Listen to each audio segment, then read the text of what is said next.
ननद को ही सब चाहिए। क्या आपकी ननद भी ऐसी है जिसे अगर आपके पास कोई भी अच्छी चीज़ दिख जाए तो उससे वो खुद के लिए चाहिए? अब ऐसी ननद है रश्मि की, जिसे जब भी कुछ अच्छा दिखता वो खुद के लिए हड़प लेती। अब क्या ननद जी की ये बुरी आदत हमेशा ऐसी ही रहती है या उसकी भाभी उसे सुधारने के लिए कुछ तिगड़म लगाती है? चलिए देखते हैं। अरे आ गए आप ऑफिस से, लेकिन ये पीछे क्या छुपा रहे हो? दिखाओ दिखाओ। अरे यार, मैं खुद अभी तुम्हें सरप्राइज़ देने वाला था। ये देखो, तुम्हारे लिए झुमके लेकर आया हूँ। आज मार्केट में दिख गए तो मुझे अच्छे लगे और तुम्हारे लिए ले आया। ये तो बहुत सुंदर है, थैंक यू सो मच। कल सुबह साड़ी के साथ इनको ही पहनूंगी। अगली सुबह रश्मि नहा धोकर अपनी नई साड़ी के साथ वो झुमके पहनती है। जल्दी जल्दी से नाश्ता बना देती हूँ, इनके ऑफिस का टाइम हो रहा है। अरे क्या कर रही हो भाभी? कुछ नहीं, बस नाश्ता बना रही हूँ। अच्छा, वैसे अपने ये झुमके कब लिए? बहुत अच्छे लग रहे हैं। ये ना कल रात तुम्हारे भैया लेकर आए थे, मैंने सोचा सुबह नई साड़ी के साथ पहनूंगी। अच्छे लग रहे हैं ना? हाँ, बहुत अच्छे लग रहे हैं, लेकिन ये आपकी साड़ी से ज़्यादा मेरी कुर्ती पर मैच करेंगे। मेरे पास ना कुर्ती के मैचिंग के ऐसे ईयरिंग्स नहीं है, आप मुझे दे दो ना। अरे लेकिन तुम्हारे भैया ये मेरे लिए लेकर आए थे। अरे तो क्या हो गया भाभी, दूसरे मंगा लेना, लेकिन ये वाले मुझे दे दो। मैं बहुत टाइम से ऐसे ईयरिंग्स ढूंढ रही थी, लेकिन मुझे मिल ही नहीं रहे थे, प्लीज़ दे दो। अच्छा ठीक है। आशा ज़बरदस्ती अपनी भाभी से उनके ईयरिंग्स ले लेती है और खुद पहनकर कॉलेज चली जाती है। कुछ दिन बाद। Happy anniversary my love. Happy anniversary Vinod ji. आज हमारी शादी को पूरे 3 साल हो गए और आपके साथ 3 साल इतने प्यार से बीते कि समय का पता ही नहीं चला। तभी राजीव उनके कमरे में आता है। अरे भैया भाभी, अपनी बातें बाद में करना, पहले बाहर चलो, केक कट करने का टाइम हो गया है। हाँ, बातों बातों में ये तो भूल ही गए। सब बाहर केक कट करने के लिए इकट्ठा होते हैं। सालगिरह की बहुत बहुत बधाई हो बेटा, सदा सुहागन रहो। सदा खुश रहो बेटा। चलो, आशीर्वाद वाला सेशन तो हो गया, अब जल्दी से केक कट कर लो भैया भाभी। रश्मि और विनोद अपना एनिवर्सरी का केक कट करते हैं और सबको खिलाते हैं। अरे भाई, केक तो कट कर दिया, लेकिन आप दोनों ने एक दूसरे के लिए गिफ्ट क्या लिया है वो तो दिखाओ। भाभी, पहले आप शुरुआत करो। अच्छा ठीक है। रश्मि विनोद को गिफ्ट देती है। अरे ये क्या है? खोल कर देखिए ना। ओह वाओ, ये वॉच तो बहुत ही अच्छी है और वो भी मेरा favourite golden colour. Thank you so much Rashmi. सिर्फ थैंक यू से काम नहीं चलेगा भैया, आप जल्दी से भाभी को गिफ्ट दो। जल्दी जल्दी निकालो, क्या लेकर आए हो? अरे हाँ भाई, यहाँ देता हूँ। तेरी भाभी से ज़्यादा तो तू गिफ्ट के लिए उतावला हो रहा है। विनोद रश्मि को गिफ्ट देता है तो उसमें एक बहुत सुंदर साड़ी होती है। वाह, कितनी सुंदर साड़ी है, मुझे बहुत अच्छी लगी। अरे यार, ये साड़ी तो बहुत सुंदर है, काश ये मुझे मिली होती, लेकिन कोई बात नहीं, ये साड़ी तो मैं लेकर ही रहूँगी। अब आशा के मन में वो साड़ी लेने की बात बैठ जाती है और अगली सुबह वो अपने भाई के ऑफिस जाते ही अपनी भाभी के पास कमरे में पहुंच जाती है। भाभी, कल भैया ने आपको जो साड़ी दी थी ना, क्या आप वो मुझे दे सकती हो? वो मेरे कॉलेज में फ़ंक्शन है ना, तो मुझे उसमें पहनने के लिए वो साड़ी चाहिए। मैं फ़ंक्शन में वो साड़ी पहनूंगी तो अलग से चमकूंगी ना, फिर सब मुझे ही देखेंगे ना। अच्छा ठीक है, ले लो। बेचारी रश्मि ने खुद अभी तक एक बार भी वो साड़ी नहीं पहनी थी और उससे पहले ही वो साड़ी उसे आशा को देनी पड़ती है। और एक बार जो आशा को साड़ी दे दी तो आशा तो उसे वापस लौटाने का नाम ही नहीं लेती। कुछ दिन बाद। देख बेटा, इस बार ना मैं सारे तेरी पसंद के कपड़े लेकर आई हूँ, तो इन्हें सिलवा लेना, वरना हर बार बोलती है मम्मी अपने ज़माने के कपड़े उठा कर ले आती हो आप। अरे मम्मी, वो सब तो मैं मजाक में बोलती हूँ, आप जो भी कपड़ा देती हो मुझे बहुत अच्छा लगता है। चलो रश्मि, बहुत देर हो रही है। बस अभी आई। अच्छा माँ, मैं चलती हूँ। रश्मि अपने माँ के गले लगती है और विनोद के साथ वापस घर आ जाती है। आ गई बेटा? सच बताऊं तो जब से रश्मि मायके गई थी ना, तब से घर में मेरा मन ही नहीं लग रहा था। अच्छा हुआ जो तू आज जाकर इसे ले आया, लेकिन तू ये इतना भारी बैग कैसे भर कर लेकर आ गई? मम्मी जी, वो इसमें कुछ मिठाइयाँ हैं और घर का शुद्ध घी भी है, और माँ ने कुछ कपड़े दिए हैं, वो तो हैं। मैं आपको दिखाती हूँ। माँ ने आपके लिए और आशा के लिए भी बहुत सुंदर सूट भेजे हैं।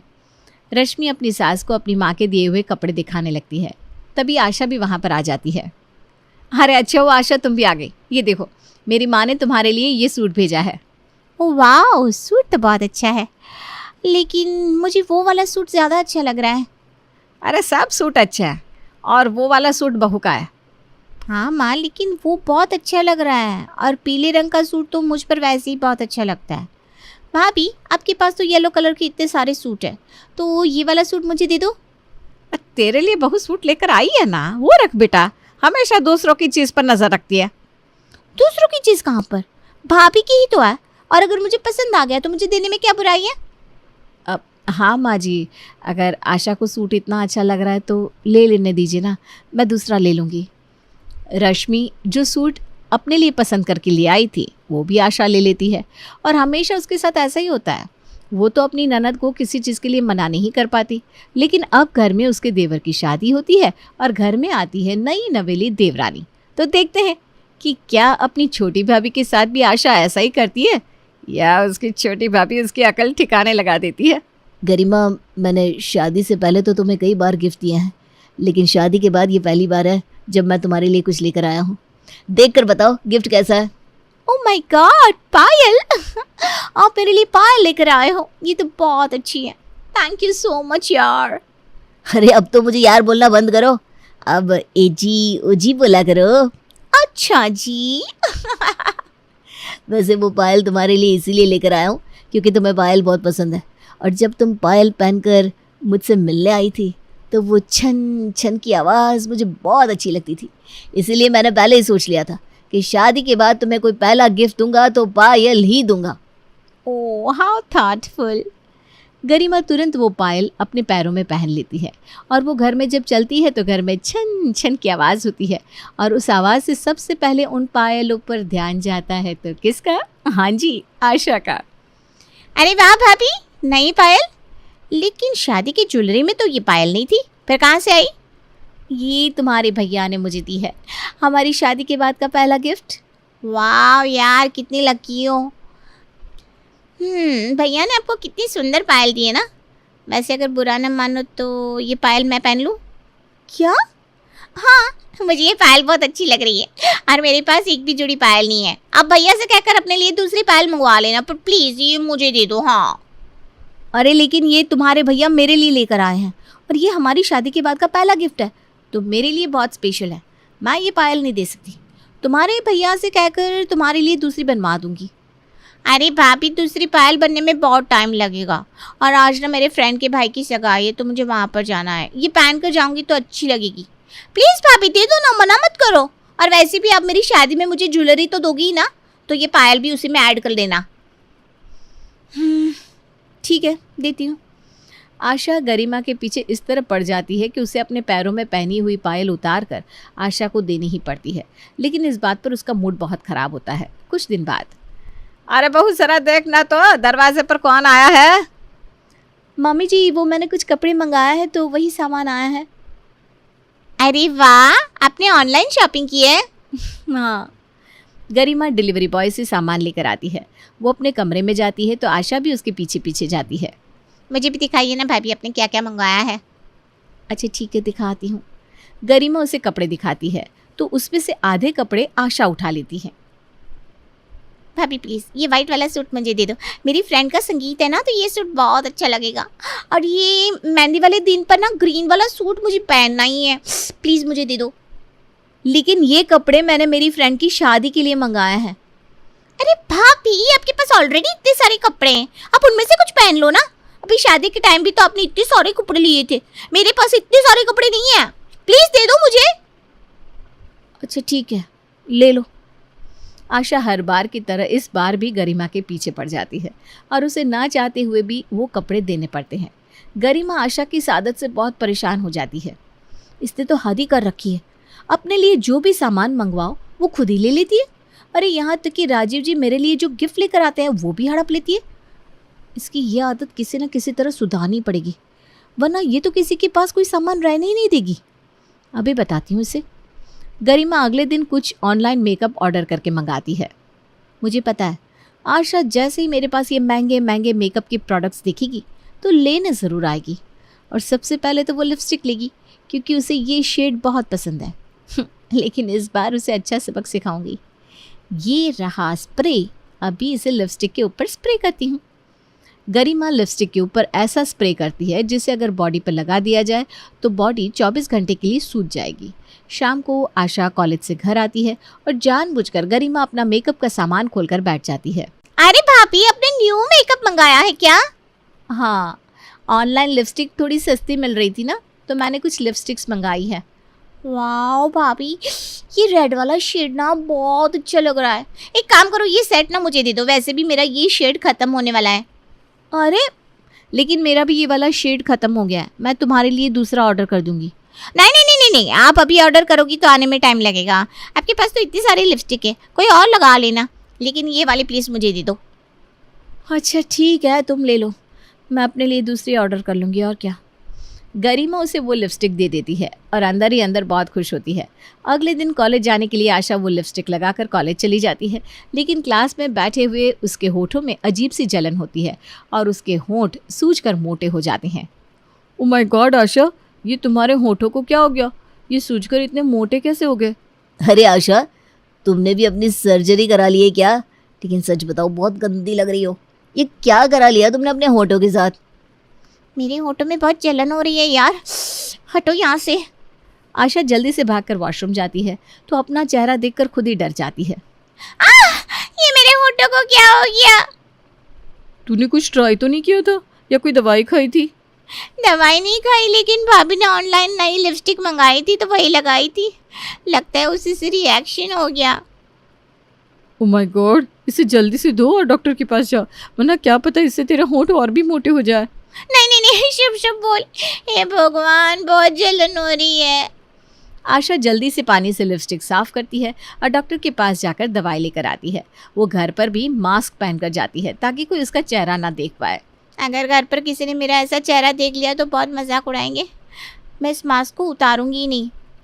अरे आशा बेटा, तुमने अपने चेहरे पर मास्क क्यों लगाया हुआ है? सर्दी लग गई है क्या तुम्हें? हाँ पापा, बाहर पोल्यूशन इतना है ना, एक तो उस वजह से लगाया था और थोड़ी सर्दी भी हो गई है इसलिए पहन रखा है। अच्छा अच्छा ठीक है बेटा। सर्दी हो गई है या होठ सूजकर गुब्बारा हो गए बेचारी। माफ़ करना आशा, लेकिन तुम्हारी आदत सुधारने के लिए ये सब करना ज़रूरी है। अगले दिन जाकर आशा के होंठ कुछ ठीक होते हैं, लेकिन अगली बार वो गरिमा का सामान हथियाने से पहले सोचती है। कुछ दिन तो तसल्ली से बीत जाते हैं, लेकिन कुछ दिन बाद। अरे भाभी, आपकी ये हिल्स तो बहुत ज़्यादा सुंदर लग रही है। कॉलेज में किसी के पास भी ऐसी हिल्स नहीं है। अगर मैं इन्हें पहन कर जाऊँगी ना तो सब मुझे ही देखेंगे। आपकी ये वाली हिल्स मैं ले रही हूँ, आप दूसरी ले लेना। अरे लेकिन प्लीज़ भाभी, अब मैंने ये ले ली, अब दूसरी ले लो। हाँ। आशा उन हिल्स को पहनकर वहाँ से कॉलेज चली जाती है। आपको क्या लगता है आशा जी, मुझे पता नहीं था कि आप इन हिल्स को देखते ही मुझसे ये हिल्स ले लोगी। अपनी पसंद से मार्केट जाकर अपने लिए कुछ भी लेकर आओ और फिर आते ही उस चीज़ को तुम ले जाओ। आखिर ऐसा कब तक चलेगा? अब देखो क्या होता है तुम्हारे साथ। आशा अपने फ्रेंड्स के साथ डिस्को में जाती है और वो हील्स पहनकर डांस कर रही थी। तभी हील टूट जाती है और आशा सबके सामने नीचे गिरती है। उसे देखकर सब हंसने लगते हैं। अरे यार, ये मंगल बाजार से लाई हुई हिल्स पहनी होगी, तभी तो ये हाल हुआ होगा बेचारी का। तुम बंद ही करो अपनी बकवास। उठो आशा, मेरा हाथ पकड़ लो। पिंकी आशा को उठाती है, लेकिन आशा सबके सामने बहुत शर्मिंदा होती है। वो चुपचाप घर में आकर अपने कमरे में घुस जाती है, लेकिन अभी भी उसकी आदत पूरी तरह सुधरी नहीं थी। कुछ दिन बाद, ये अपने लिए इतने सुंदर कपड़े मंगवाए, लेकिन मेरी प्यारी ननद मुझे इन्हें पहनने थोड़ी ना देगी। लेकिन अगर मैं इन्हें नहीं पहन सकती तो उसे भी पहनने नहीं दूंगी। ये गया इनमें खुजली वाला पाउडर, और वो भी हाई क्वालिटी का। गरिमा नए कपड़ों में खुजली वाला पाउडर छिड़क देती है और वैसा ही होता है जैसा उसने सोचा था। आशा जैसे उसके नए कपड़े देखती है, खुद उन्हें हथिया लेती है। अरे वाह, अच्छा हुआ गरिमा भाभी ने अपने लिए नए कपड़े मंगाए हुए थे। अब आराम से इन्हें कॉलेज पहनकर जाऊंगी। और कुछ दिन बाद तो रश्मि भाभी भी मायके से कुछ कपड़े लेकर आएगी, तो उनमें से भी कुछ कपड़े हथिया लूंगी। आशा वो कपड़े पहनकर कॉलेज तो जाती है, लेकिन उसके बाद उसका जो हाल होता है, वो खुजली कर कर के क्लास में बिल्कुल पागल हो जाती है और उसकी पूरी बॉडी पर बड़े बड़े रैशेस हो जाते हैं।